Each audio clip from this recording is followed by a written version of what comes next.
Plus വണ്ണിൽ എന്തെങ്കിലുമൊക്കെ refer ചെയ്തിട്ടായിരിക്കല്ലോ നമ്മുടെ ബാച്ചിൽ ജോയിൻ ചെയ്തത്. ആലൻ സാറും അലക്സ് സാറിന്റെയും എനിക്ക് അവരുടെ കാര്യം കൺഫ്യൂഷൻ ആയിരുന്നു, രണ്ടിലും ഒരേപോലെ തോന്നായിരുന്നു. പിന്നെ അവർ തന്നെയായിരുന്നു റീസൺ, എസ്പെഷ്യലി അലക്സ് സാറിന്റെ. ഇനി എന്തുകൊണ്ടാണ് എക്സാമിനറിനെ ചൂസ് ചെയ്യാൻ കാരണം? അപ്പൊ മോള് പ്ലസ് വണ്ണില് നമ്മുടെ അഗ്നി ബാച്ചിലുണ്ടായിരുന്നു, അഗ്നിയിലും പിന്നെ പ്ലസ് ടുവിലും നമ്മുടെ ഒരേ ബാച്ചിലും പഠിച്ചിട്ടുള്ള കുട്ടിയാണ്. ഞാൻ ലാസ്റ്റ് ഇയർ ആണ് കൂടുതൽ സർപ്രൈസ്ഡ് ആയത്. കാരണം ഞാൻ 10th വരെ CBSE പഠിച്ചിട്ടുണ്ടായിരുന്നു. അപ്പം സ്റ്റേറ്റ് സിമ്പിൾ ആണെന്ന് അറിയാം, പക്ഷെ കമ്പാരിറ്റീവ്ലി സിമ്പിൾ ആണെന്ന് അറിയാം. ബട്ട് പിന്നെ കണ്ടപ്പോൾ സർപ്രൈസ് ആയിരുന്നു. പ്ലസ് ടുവിൽ കുറച്ചും കൂടി പോർഷൻസ് ഒക്കെ കുറച്ചും കൂടി നമ്മൾ പഠിക്കണമായിരുന്നു. പിന്നെ നമ്മള് കുറച്ച് ടെൻസ്ഡ് ആയിരുന്നു, എക്സാംസ് കുറച്ച് ടഫായ കാരണം. ഹലോ എവ്രി വൺ, ഇപ്പൊ നമ്മുടെ മുന്നിലിരിക്കുന്നത് നമ്മുടെ സ്വന്തം കൃതിക കുട്ടിയാണ്. അപ്പൊ നമ്മുടെ പ്ലസ് ടു ഉയരെ ബാച്ചിന് പഠിച്ച് 99% മാർക്കൊക്കെ വാങ്ങിച്ചിട്ടുള്ള ഒരു മിടുക്കി കുട്ടിയാണ്. അപ്പൊ ബാക്കി വിശേഷങ്ങളൊക്കെ എന്ത് ചെയ്യാം, നമുക്ക് നമ്മുടെ കൃതിക കുട്ടിയോട് തന്നെ ചോദിച്ചറിയാം. ഓക്കെ, നമ്മുടെ പ്ലസ് വണ്ണിൽ എത്ര മാർക്ക് ഉണ്ടായിരുന്നു മോൾക്ക്? പ്ലസ് വണ്ണിലേക്ക് ഫുൾ മാർക്ക് തന്നെ ഉണ്ടായിരുന്നു. പ്ലസ് വണ്ണില് 520 ഔട്ട് ഓഫ് 520 ഉണ്ടായിരുന്നു. പ്ലസ് ടുവിൽ എത്ര മാർക്കാണ്?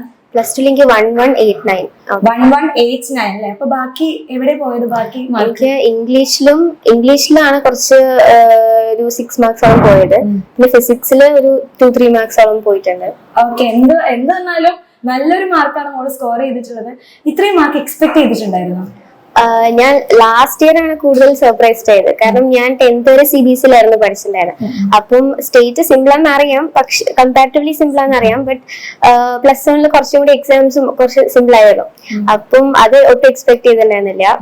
പിന്നെ കണ്ടപ്പോൾ സർപ്രൈസ് ആയിരുന്നു. പ്ലസ് ടുവിൽ കുറച്ചും കൂടി പോർഷൻസ് ഒക്കെ കുറച്ചും കൂടി നന്നായി പഠിക്കണമായിരുന്നു. പിന്നെ എക്സാം അൺഎക്സ്പെക്ടഡ് ടഫ് ആയല്ലോ, ഫിസിക്സും കെമിസ്ട്രി ഒക്കെ. ബട്ട് മാക്സിമം ചെയ്തിട്ടുണ്ടായിരുന്നു. ആ ഒരു റിസൾട്ട് നോക്കിയിരുന്ന ഒരു മൊമെന്റ് ഒന്ന് ഷെയർ ചെയ്യും. ആരൊക്കെ ഉണ്ടായിരുന്നു കൂടെ? എങ്ങനെയാണ് പോയി റിസൾട്ട് ചെക്ക് ചെയ്തത്? ഞാൻ ഒറ്റയ്ക്ക് തന്നെയായിരുന്നു റിസൾട്ട് നോക്കണ്ടായിരുന്നത്. കാരണം ഫ്രണ്ട്സ് ഒക്കെ ലൈക്ക് അവര് വീട്ടിൽ തന്നെ ആയിരുന്നു. അപ്പം റിസൾട്ട് നോക്കണം, നമ്മള് കുറച്ച് ടെൻസ്ഡ് ആയിരുന്നു. ഫിസിക്സ് എക്സാംസ് കുറച്ച് ടഫായ കാരണം. പിന്നെ നോക്കി, എനിക്ക് കെമിസ്ട്രിയില് മാത്സിലൊക്കെ ഫുൾ മാർക്ക് ഉണ്ട്. ആക്ച്വലി ഹിന്ദിയിലും ഫുൾ മാർക്ക് ഉണ്ടായിരുന്നു. അപ്പൊ അതില് ഭയങ്കര ഹാപ്പിയാണ്. ഇംഗ്ലീഷിൽ പോകുന്ന കുറച്ച് എക്സ്പെക്ടേഷൻ ഉണ്ടായിരുന്നു. കാരണം ലോങ് ആൻസേഴ്സ് ഒക്കെ കുറച്ച് നമ്മൾ നന്നായി പ്രാക്ടീസ് ചെയ്യണമല്ലോ. അപ്പൊ മോൾക്ക് ഇപ്പൊ പ്ലസ് വണ്ണിൽ ഓൾറെഡി ഫുൾ മാർക്ക് ഉണ്ട്, പ്ലസ് ടുവിലാണെങ്കിൽ ഈ സബ്ജക്റ്റിൽ മാർക്ക് കുറഞ്ഞിട്ടുള്ളത്. അപ്പൊ മോൾക്ക് തോന്നിയിട്ടുണ്ടായിരുന്നു ഞാൻ ഇങ്ങനെയും കൂടി ഒന്ന് ചെയ്താൽ മതിയായിരുന്നു പ്ലസ് ടുവില്?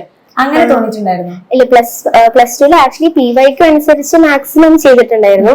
പിന്നെ പെട്ടെന്ന് കുറച്ചും കൂടി ടഫായ സമയത്ത് കുറച്ചും കൂടി NCERT പ്രോബ്ലംസ് ഫോക്കസ് ചെയ്തിട്ടുണ്ടെങ്കിൽ അത് നല്ല മാർക്ക് എന്തായാലും കിട്ടിണ്ടാവും. ഓക്കെ, അപ്പൊ ഓൾറെഡി മോള് പറഞ്ഞു പ്ലസ് ടു എക്സാം ഈ വർഷം ഭയങ്കര ടഫായിരുന്നല്ലോ. അതായത് ടഫ് എന്ന് പറയുന്നത് ക്വസ്റ്റ്യൻ പാറ്റേൺ ഒക്കെ മാറിയിട്ടാ വന്നിരുന്നത്. അപ്പൊ ഫസ്റ്റ് എക്സാം കഴിഞ്ഞിട്ട് വീട്ടിലോട്ട് വന്നപ്പോ എങ്ങനെ ഉണ്ടായിരുന്നു? അത് ആക്ച്വലി ഓപ്ഷൻസ് ഇല്ലായിരുന്നാണ് കുറച്ചുകൂടി രക്ഷപ്പെട്ടു പോയത്. ഇപ്പം ഓപ്ഷൻസ് ഇല്ലായിരുന്നെങ്കിൽ വീണ്ടും കുറച്ചുകൂടി മാർക്ക് പോവായിരുന്നു. ഓപ്ഷൻസ് ഇല്ലാതെ കുറച്ചുകൂടി റൈസായി ചൂസ് ചെയ്ത കാരണം ഇത്രയും മാർക്ക് സ്കോർ ചെയ്യാൻ പറ്റുന്നതായിരുന്നു. ഓക്കെ, ഇനി എന്തുകൊണ്ടാണ് എക്സാമിനറിനെ ചൂസ് ചെയ്യാൻ കാരണം? അപ്പൊ മോള് പ്ലസ് വണ്ണില് നമ്മുടെ അഗ്നി ബാച്ചിലുണ്ടായിരുന്നു, അഗ്നിയിലും പിന്നെ പ്ലസ് ടുവിലും നമ്മുടെ ഒരേ ബാച്ചിലും പഠിച്ചിട്ടുള്ള കുട്ടിയാണ്. അപ്പൊ മോൾക്ക് ഇത്രയും മാർക്ക് കിട്ടാൻ വേണ്ടി നമ്മുടെ ബാച്ചിൽ ഏത് ഫീച്ചർ ആയിരുന്നു കുറേ കൂടി യൂസ്ഫുൾ ആയിട്ടുണ്ടായിരുന്നു? എനിക്ക് ഒബ്വിയസ്ലി ടീച്ചർമാരെ എടുക്കുന്ന രീതി തന്നെയാണ് കുറച്ചും കൂടി ഇഷ്ടം. ലൈക്ക് അവർ കുറച്ചും കൂടി എന്റർടൈൻ ചെയ്തിട്ടായിരിക്കും ക്ലാസ്, ബോർ അടിച്ച് ഇങ്ങനെ കാണേണ്ട ആവശ്യമില്ല. അപ്പം അതന്നെയാണ്. പിന്നെ ആപ്പിലെല്ലാം ലൈക്ക് എല്ലാം അപ്ഡേറ്റ് ആയി ടൈം ടേബിൾ വൈസ് കാണാൻ നോക്കിയിട്ടുണ്ടായിരുന്നു. അപ്പം ലാസ്റ്റ് മിനിറ്റ് ആണെങ്കിൽ കൂടി ലാസ്റ്റ് മിനിറ്റ് മാക്സിമം ടീച്ചേഴ്സ് ചെയ്യുന്ന കാരണം നമുക്കും മാക്സിമം ചെയ്യാനുള്ള ഒരു മോട്ടിവേഷൻ ആണല്ലോ. അപ്പം ഫേവറേറ്റ് ആയിട്ടുള്ള ടീച്ചർ ആരാണ്? അങ്ങനെ ശരിക്കില്ല, എനിക്ക് എല്ലാവരെയും എക്സാമിനർ പ്ലസ് വണ്ണിലെ എക്സാമിനർ ബാച്ചിൽ ജോയിൻ ചെയ്യണം എന്ന് ആഗ്രഹം വന്നിട്ടുണ്ടായിട്ടാണല്ലോ ജോയിൻ ചെയ്തത്. അപ്പോ ഓൾറെഡി നമ്മുടെ SSLCന്റെ ക്ലാസ്സോ അല്ലെങ്കിൽ അല്ലെങ്കിൽ പ്ലസ് വണ്ണിൽ എന്തെങ്കിലുമൊക്കെ റെഫർ ചെയ്തിട്ടായിരിക്കല്ലോ നമ്മുടെ ബാച്ചിൽ ജോയിൻ ചെയ്തത്? ആലൻ സാറും അലക്സ് സാറിന്റെയും എനിക്ക് അവരുടെ കാര്യം കൺഫ്യൂഷൻ ആയിരുന്നു, രണ്ടിലും ഒരേപോലെ തോന്നായിരുന്നു. പിന്നെ അവർ തന്നെയായിരുന്നു റീസൺ, എസ്പെഷ്യലി അലക്സ് സാറിന്റെ കുറെ മോട്ടിവേഷൻ ക്ലാസ് ഒക്കെ ഉണ്ടല്ലോ. അപ്പം അതിനായിരുന്നു എക്സാമിന് ചൂസ് ചെയ്യാനുള്ള കാരണം. ഓക്കെ, ഫേവറേറ്റ് ആയിട്ടുള്ള സബ്ജക്ട് ഏത്? Subject chemistry. ഇത്തവണത്തെ കെമിസ്ട്രി ഭയങ്കര കുഴപ്പിക്കുന്ന ക്വസ്റ്റ്യൻസ് ഒക്കെ ആയിരുന്നല്ലോ വന്നിരുന്നത്. മോൾക്ക് കെമിസ്ട്രിയിൽ എത്ര മാർക്ക് ഉണ്ട്? ഫുൾ മാർക്ക് ഉണ്ട്. അപ്പൊ കെമിസ്ട്രി പഠിക്കാൻ ബുദ്ധിമുട്ടായിട്ടുള്ള കുറെ മക്കളുണ്ടായിരിക്കും. അപ്പൊ മോൾ എങ്ങനെ പഠിച്ചിട്ടുണ്ടായിരുന്നത്? ഇത്രയും ഫുൾ മാർക്ക് കിട്ടണമെങ്കിൽ എന്തെങ്കിലും ട്രിക്സ് ഉണ്ടായിരിക്കും? ഞാൻ ട്യൂഷന് കൂടി പോകണ്ടായിരുന്നു. അപ്പം അങ്ങനത്തെ എക്സ്ട്രാ ക്വസ്റ്റ്യൻസ് ഒക്കെ കുറെ ചെയ്തിട്ടുണ്ടായിരുന്നു. പിന്നെ ഓബ്വിയസ്ലി എക്സാമിനറിന്റെ ലൈവ് ഒക്കെ എല്ലാം കാണണ്ടായിരുന്നു. എസ്പെഷ്യലി ലാസ്റ്റ് മിനിറ്റ് മാരത്തോൺ അങ്ങനെ എല്ലാം അപ്ഡേറ്റ് കാണണ്ടായിരുന്നു. അപ്പം അത് അങ്ങനെ പ്രാക്ടീസ് ചെയ്ത് കുറെ ക്വസ്റ്റ്യൻസ് എസ്പെഷ്യലി ഓർഗാനിക് കെമിസ്ട്രി ഒക്കെ കുറെ ക്വസ്റ്റ്യൻസ് പ്രാക്ടീസ് ചെയ്ത് നമുക്ക് പിക്കപ്പ് ചെയ്യാൻ പറ്റുള്ളൂ. അപ്പം ഇപ്പൊ കുറെ കുട്ടികൾക്ക് ഒരു ഡൗട്ടാണ്, SLC എൻ്റയർലി ഡിഫറെന്റ് ആണല്ലോ നമ്മുടെ +1 +2 എന്ന് പറയുന്നത്. അപ്പൊ മോളാണെങ്കിൽ ബയോ സയൻസ് ആണ് എടുത്തിട്ടുള്ളത്. അപ്പൊ കുറെ പേര് ഇങ്ങനെ കൺഫ്യൂസ്ഡ് ആയിട്ടിരിക്കുകയാണ്, ബയോ സയൻസ് എടുത്താൽ പെടുവോ അങ്ങനെ വിചാരിക്കുന്ന കുട്ടികളോട് മോൾക്ക് എന്താ പറയാനുള്ളത്? ആക്ച്വലി ബയോയിലും കമ്പ്യൂട്ടർ സയൻസിലും ഡിഫറൻസ് ആ ഒരു കമ്പ്യൂട്ടർ ബയോ അല്ല. അത് ആക്ച്വലി കമ്പ്യൂട്ടർ സയൻസ് ആയാലും ബയോ ആയാലും സിമ്പിൾ ആണ്. നമുക്ക് കുറച്ചും കൂടി ഒരു തോന്നുന്നത് ഇപ്പൊ ബയോ ഇഷ്ടമില്ലാത്ത ആൾക്കാർ കമ്പ്യൂട്ടർ സയൻസ് എടുക്കുന്നതായിരിക്കും നല്ലത്. ബയോ ഇഷ്ടമുള്ള ആൾക്കാർക്ക് അത് പഠിക്കാൻ ഏറ്റവും സിമ്പിൾ ആയിരിക്കും. ഓക്കെ. അപ്പൊ ഈ +2 നമുക്ക് ലാബും കാര്യങ്ങളൊക്കെ ഉണ്ട്. അപ്പൊ എങ്ങനെയാണ് +2 പഠിക്കാനും ഉണ്ട്, അതിന്റെ ഇടയിൽ ലാബും കാര്യങ്ങളൊക്കെ നോക്കണം, എങ്ങനെ മാനേജ് ചെയ്തിട്ടുണ്ടായിരുന്നു? പ്ലസ് അത് ആക്ച്വലി ലാബ് എന്നിട്ട് നമ്മൾ ലാബിൽ നിന്ന് തന്നെ കുറച്ച് എല്ലാം മനസ്സിലാക്കി പോകുന്നതായിരിക്കും നല്ലത്. കാരണം ഫിസിക്സ് ലാബൊക്കെയാണ് കുറച്ചും കൂടി ഇങ്ങനെ കുറെ എക്സ്പെരിമെന്റ്, വേർണി കാലിപ്പർ അങ്ങനെ കുറെ എക്സ്പെരിമെന്റ്സ് ഉള്ള കാരണം അത് ഒന്നും മനസ്സിലാവില്ല, ഫുൾ കൺഫ്യൂസ് ആയിരിക്കും. പിന്നെ കുറെ ആൾക്കാർ കലോത്സവത്തിന്റെ പ്രാക്ടീസ് ചെയ്ത് കാരണം ലാബ് മിസ് ചെയ്യുന്ന കുറെ ആൾക്കാർ, അവർ ലാസ്റ്റ് ടൈം കുറെ സ്ട്രഗിൾ ഞാൻ കണ്ടിട്ടുണ്ട്. അപ്പൊ നമ്മള് ലാബൊക്കെ നമ്മള് മാക്സിമം എങ്ങനെയെങ്കിലും കോപ്പ് ചെയ്ത് കൊണ്ടുപോകാൻ നോക്കുക.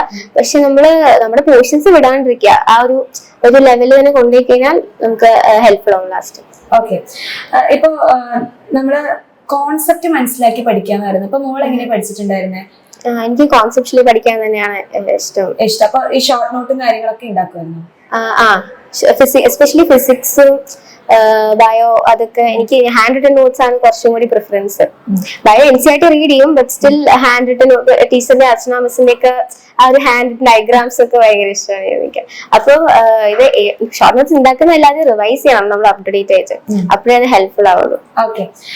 ഇത്രയും മാർക്കിലോട്ട് എത്താൻ വേണ്ടിയിട്ട് മോൾ എന്തെങ്കിലും ഒരു സ്റ്റഡി സ്ട്രാറ്റജി ഉണ്ടായിരിക്കുമല്ലോ ബാക്കിൽ? അങ്ങനെ റിവീൽ ചെയ്യാൻ ആഗ്രഹം ഉണ്ടെങ്കിൽ കുറെ മക്കളുണ്ടായിരിക്കും ഇങ്ങനെ പഠിച്ചു നോക്കി കഴിഞ്ഞാൽ കിട്ടുമോ എന്ന് അങ്ങനെ ആലോചിച്ചിരിക്കുന്ന കുട്ടികളുണ്ടായിരിക്കും. അപ്പൊ മോൾ എങ്ങനെ പഠിച്ചിട്ടുണ്ടായിരുന്നു? എനിക്ക് പ്രത്യേകിച്ച് സ്റ്റഡി സ്ട്രാറ്റജി ഒന്നുമില്ല. നമ്മള് ഫസ്റ്റ് ഇപ്പം എക്സാമിന് +2 ക്ലാസ് ഇപ്പൊ തന്നെ സ്റ്റാർട്ട് ചെയ്ത് നെക്സ്റ്റ് ഇയർ. അതെന്ത് ഇപ്പൊ കുറെ കുട്ടികൾ പറയുന്നത് എന്തിനാ ഇപ്പൊ തന്നെ ഈ വെക്കേഷൻ ടൈമിലൊക്കെ സ്റ്റാർട്ട് ചെയ്തിട്ടുണ്ടായിരുന്നേ, ഇപ്പോഴൊക്കെ സ്റ്റാർട്ട് ചെയ്യേണ്ട ആവശ്യമുണ്ടോ? അപ്പൊ മോള് ബാച്ചിൽ ജോയിൻ ചെയ്തപ്പോ ഈ ഒരു നേരത്തെ തുടങ്ങിയിട്ടുണ്ടായിരുന്നു. അപ്പൊ എനിക്ക് ആദ്യം തുടങ്ങാൻ ഭയങ്കര ലേസി ആയിരുന്നു.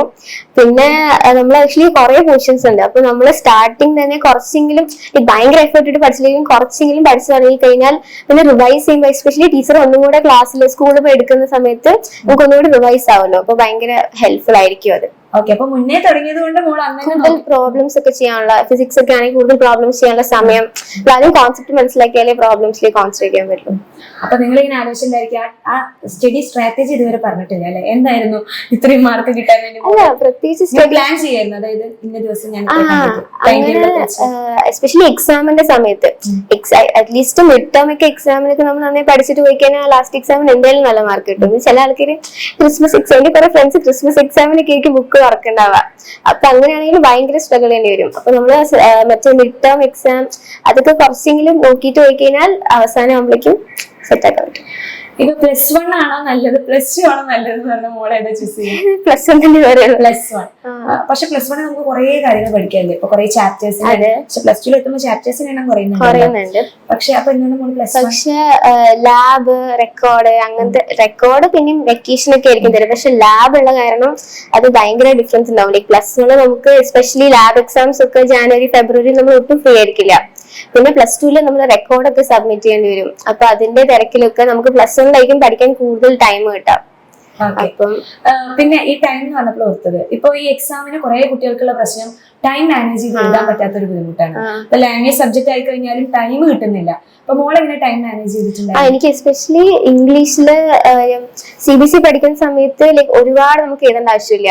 ആ ഒരു ക്രിസ്പ് ആയിട്ട് കുറച്ച് എഴുതിയാൽ മതി. പക്ഷെ ഇവിടെ നമുക്ക് കുറെ 2 pages എന്തായാലും എഴുതണം. അപ്പൊ എനിക്ക് പ്ലസ് വണ്ണിൽ ഭയങ്കര ബുദ്ധിമുട്ടായിരുന്നു. എനിക്ക് ലെസ് ദാൻ ഹാഫ് മാർക്സ് കിട്ടുള്ളായിരുന്നു മിഡ് ടേം എക്സാമിനൊക്കെ. പിന്നെ ഞാൻ ക്വസ്റ്റ്യൻ പേപ്പർ വെച്ച് പ്രാക്ടീസ് ചെയ്തിട്ടുണ്ടായിരുന്നു. ഇംഗ്ലീഷിൽ എനിക്ക് ഭയങ്കര ഹെൽപ്ഫുൾ ആയിരുന്നു. ക്വസ്റ്റ്യൻ പേപ്പറും ടൈമറും വെച്ചിട്ട് പ്രാക്ടീസ് ചെയ്തിട്ടുണ്ടായിരുന്നു പ്ലസ് വണ്ണിൽ. അതായത് പ്ലസ് ടുവിൽ ഒരുപാട് പ്രശ്നം ഉണ്ടായിരുന്നില്ല, ഓൾറെഡി കുറച്ച് ശീലിച്ചതായിരുന്നു. അപ്പൊ മോള് പറഞ്ഞ മിഡ് ടേമിലൊക്കെ എനിക്ക് മാർക്ക് കുറവായിരുന്നു, പിന്നെ ഞാൻ പ്രാക്ടീസ് ചെയ്തെന്നുള്ള കാര്യം. അപ്പൊ ഇങ്ങനെ മാർക്ക് കുറയുന്ന സമയത്ത് നമ്മുടെ ഉള്ളിൽ വരില്ലേ എനിക്ക് കൊണ്ട് പറ്റില്ല ഇത്. അപ്പൊ മോള് ആ സമയത്ത് എങ്ങനെയായിരുന്നു ഓവർകം ചെയ്തിട്ടുണ്ടായിരുന്നു? പറ്റില്ല എനിക്ക് തോന്നിയിട്ടില്ല. ഞാൻ പഠിക്കുന്ന രീതിയായിരിക്കും എന്തായാലും തെറ്റ്. കാരണം എസ്പെഷ്യലി ഇംഗ്ലീഷ് നമ്മള് കുറെ വായിച്ചത് കൊണ്ട് കാര്യം നമ്മൾ ആൻസേഴ്സ് എഴുതാൻ പ്രാക്ടീസ് ചെയ്താലേ കുറച്ചുകൂടി ഹെൽപ്ഫുൾ ആകും. അപ്പൊ കുറെ പേര് വിചാരിക്കുന്ന ഒരു കാര്യമാണ് ഓണപരീക്ഷ അല്ലെങ്കിൽ ക്രിസ്മസ് എക്സാം ഒക്കെ ആവുന്ന സമയത്ത് മാർക്ക് കുറഞ്ഞു കഴിഞ്ഞാൽ ഇനി ഇത് എന്നെ കൊണ്ട് പറ്റില്ല എന്ന് പറഞ്ഞിട്ടിരിക്കുന്നത്. പക്ഷെ നമ്മൾ എന്ത് ചെയ്താൽ മതി, നന്നായിട്ട് പ്രാക്ടീസ് ചെയ്ത് കഴിഞ്ഞാൽ മാർക്ക് കിട്ടും. പിന്നെ ഇപ്പൊ നമ്മുടെ ക്വസ്റ്റ്യൻ പാറ്റേൺ ഒക്കെ മാറിയതുകൊണ്ട് കുറെ കുട്ടികൾ വിചാരിക്കുന്നത് PYQ ഇനി ചെയ്തിട്ട് കാര്യമില്ല എന്നുള്ള കാര്യം. പക്ഷെ മോളെന്താ വിചാരിക്കും? പക്ഷെ എനിക്ക് തോന്നുന്നത് ഈവൻ ദോ ലൈക്ക് കുറച്ച് like most of the questions change ഉണ്ടെങ്കിലും PYQ ക്വസ്റ്റ്യൻസ് അവിടെ ഉണ്ടായിരുന്നു. എസ്പെഷ്യലി ബയോളജിയിലൊക്കെ PYQ ക്വസ്റ്റ്യൻസ് ക്ലാസ്സിൽ ചെയ്യിച്ച ക്വസ്റ്റ്യൻസ് കുറെ ഉണ്ടായിരുന്നു. അപ്പം PYQ ക്വസ്റ്റ്യൻസ് ഒരിക്കലും മാറ്റി വയ്ക്കാൻ പറ്റില്ല. പിന്നെ പുതിയ ടൈപ്പ് ഓഫ് ക്വസ്റ്റ്യൻസ് ചെയ്യാനുള്ള ടൈമും കൂടി നമ്മൾ കണ്ടെത്തിയേ പറ്റും. ഓക്കെ, സോ ഇത്രയും മാർക്കിലോട്ട് ഫാമിലി എന്തായാലും സപ്പോർട്ട് ചെയ്തിട്ടുണ്ടായിരിക്കും, ഫ്രണ്ട്സും ടീച്ചേഴ്സും എല്ലാവരും സപ്പോർട്ട് ചെയ്തിട്ടുണ്ടായിരിക്കും. അവരൊക്കെ എത്രത്തോളം സപ്പോർട്ട് ചെയ്ത് ഈ ഒരു മാർക്കിലോട്ട് എത്താൻ വേണ്ടിയിട്ട്? അവര് നല്ല ഹെൽപ്ഫുൾ ആയിരുന്നു. ആക്ച്വലി എല്ലാരും ഭയങ്കര സർപ്രൈസ്ഡ് ആയിരുന്നു. എനിക്ക് ലൈക്ക് CBSE പഠിക്കുമ്പോൾ നമ്മൾ എത്ര എഫേർട്ട് ഇട്ടാലും നമ്മള് ചെയ്തുകൊണ്ടേയിരിക്കണം. പക്ഷെ സ്റ്റേറ്റിലേക്ക് മാറുന്നവരാണെങ്കിൽ കുറച്ചും കൂടി ഈസിൽ നമുക്ക് മാർക്ക് ഉണ്ടാക്കാൻ പറ്റും റൈറ്റ് സ്ട്രാറ്റജി ഉപയോഗിച്ച് കഴിഞ്ഞാൽ. അപ്പം എല്ലാരും ഹാപ്പി ആയിരുന്നു, നല്ല സപ്പോർട്ട് ചെയ്യുന്നുണ്ട്. ഇപ്പൊ നമ്മുടെ ഓൺലൈൻ ബാച്ചിലോട്ട് ജോയിൻ ചെയ്യണമെന്ന് മോള് പറഞ്ഞ സമയത്ത് പാരന്റ്സ് ഒക്കെ ഓക്കെ പറഞ്ഞു? അവര് സമ്മതിച്ചിട്ടുണ്ടായിരുന്നു. കാരണം ഞാൻ ആകെ ഒരു സബ്ജക്റ്റിന് മാത്രമേ പുറത്ത് ട്യൂഷൻ പോകണ്ടായിരുന്നുള്ളൂ. മാത്സ് ഫിസിക്സ് അതിനൊന്നും പോകണ്ടായിരുന്നില്ല. അത് എക്സാമിനറിനോടുള്ള ട്രസ്റ്റ് തന്നെയാണ്. അലക്സ് അവർക്കും എല്ലാവരും നന്നായി എടുക്കും. അവരുടെ ഒരു വേ ഓഫ് ടീച്ചിങ് തന്നെ എക്സാമിനറിന് ഡിഫറെന്റ് ആയിട്ട് എനിക്ക് തോന്നിയിട്ടുണ്ട്. അത് കാരണമാണ് എക്സാമിന് തന്നെ ചൂസ് ചെയ്യുന്നത്. ഓക്കെ, അപ്പോ നമ്മളിപ്പോ ഈ +1ലും +2ലും ഇത്രയും മാർക്ക് കിട്ടുകയാണെങ്കിൽ മോൾക്ക് +1ൽ ഫുൾ മാർക്ക് കിട്ടിയിട്ടുണ്ട്. സോ എന്തൊക്കെ കാര്യങ്ങളാണ് നമ്മൾ മെയിൻ ആയിട്ട് ശ്രദ്ധിക്കേണ്ടത്? മെയിൻ ആയിട്ട് ശ്രദ്ധിക്കേണ്ടത് പറഞ്ഞാൽ അതായത് ഇപ്പൊ +1ൽ മോൾക്ക് ഫുൾ മാർക്ക് കിട്ടിയിട്ടുണ്ട്, +2ൽ ഇപ്പൊ കുറച്ച് മാർക്കേ നമുക്ക് പോയിട്ടുള്ളൂ.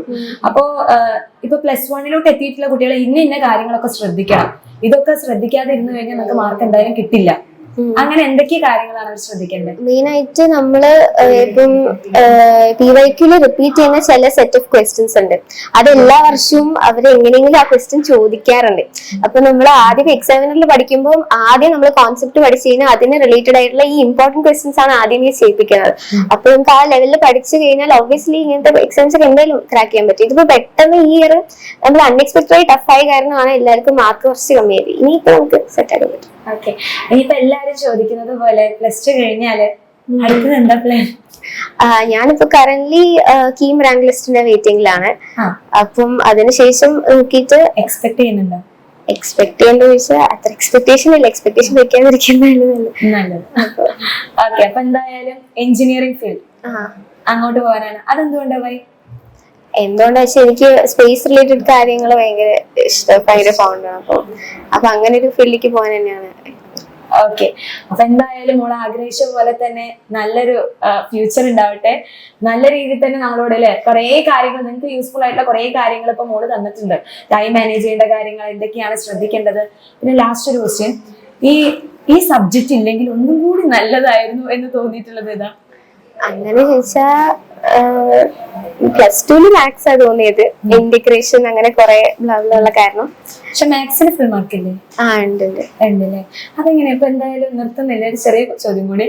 ഈ ഇന്റഗ്രേഷൻ ഡിഫറൻസിയേഷൻ ഈ സാധനമാണ് ഞാൻ പഠിക്കുമ്പോഴും എനിക്കും ഭയങ്കര ബുദ്ധിമുട്ട് ഈ സാധനങ്ങളാണ്. അപ്പൊ മോൾക്ക് ഫുൾ മാർക്ക് കിട്ടണമെങ്കിൽ ഇതൊക്കെ എന്തെങ്കിലും സെറ്റ് ആക്കിയിട്ടുണ്ടായിരിക്കുമല്ലോ. അപ്പൊ മോൾ ആ ചാപ്റ്റർ ഒക്കെ എങ്ങനെ പഠിച്ചിട്ടുണ്ടായിരുന്നു? അത് ക്വസ്റ്റ്യൻസ് ലൈക്ക് NCERT ക്വസ്റ്റ്യൻസ് തന്നെ പ്രാക്ടീസ് ചെയ്ത് എല്ലാ എക്സാമിനും നമ്മൾ ക്വസ്റ്റ്യൻസ് പ്രാക്ടീസ് ചെയ്യുമ്പോൾ ലാസ്റ്റ് ആകുമ്പോഴേക്കും നമുക്ക് എല്ലാം സെറ്റ് ആയി. ഈ NCERT വായിക്കണം എന്നുള്ളത് കമ്പൽസറി ആയിട്ടുള്ള കാര്യമാണ്? ബയോളജിയിൽ കമ്പൽസറി ആണ്. ഫിസിക്സിലൊക്കെ NCERT നമ്മൾ തുറന്നു നോക്കാൻ വയ്ക്കാൻ കുറച്ച് പ്രശ്നമാണ്. പിന്നെ ഫിസിക്സിൽ എക്സാമ്പിൾ ക്വസ്റ്റ്യൻസ് ഒക്കെ നല്ല ഹെൽപ്ഫുൾ ആയിരിക്കും NCERTയില്. പിന്നെ കെമിസ്ട്രിയിലും ഓഫ്കോഴ്സ് NCERT ഇമ്പോർട്ടന്റ് ആണ്. ഓക്കെ, അപ്പൊ NCERT എന്നുള്ള ബുക്കും നിങ്ങൾ എന്ത് ചെയ്യണം, കംപ്ലീറ്റ് ആയിട്ട് വായിക്കണം എന്നാണ് നമ്മുടെ കൃതികക്കുട്ടി പറയുന്നത്. ഓക്കെ, സോ അങ്ങനെയാണെങ്കിൽ മോൾ അടിപൊളിയായിട്ട് നമ്മളിവിടെ സഹകരിച്ചിട്ടുണ്ട്. അപ്പൊ അതുപോലെ തന്നെ നല്ലൊരു ഫ്യൂച്ചർ ഉണ്ടാവട്ടെ മോൾക്ക്. So all the very best. Thank you.